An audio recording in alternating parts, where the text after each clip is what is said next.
Hey guys, Mark from Lister Motorsports in Troutman, North Carolina. Today I'm driving this beautiful 2014 Mercedes-Benz C250. I'm getting 29 miles to the gallon with this car on the highway. Actually, that's an average, actually, with side roads to my house and back. I'll be doing a walk around of this whole car and showing you everything on it. It's got 101,000 miles on it, one owner, got all the books, got the window sticker, both keys, got everything. A couple of very minor scratches on the front bumper, which we'll show in the video, the next video, and pictures. And I've been driving this car for 2 weeks. I absolutely love it. If I was going to keep a car as a road car, this would be it. It's got everything. An XM radio, I mean, everything you'd expect in a Mercedes, heated seats. The steering wheel looks untouched. The guy's on my butt. Let me move over here.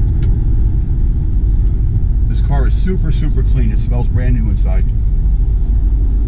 But we'll get a good walk around and show you guys everything. Just want to do this quick driving video. I'm on my way to work now. And we'll post this up on YouTube. My number is 704-508-2150. This is one of the nicest Mercedes-Benzes I've ever had. I just can't say enough about this car. It needs to be seen in person. Okay guys, thanks for looking. Over and out.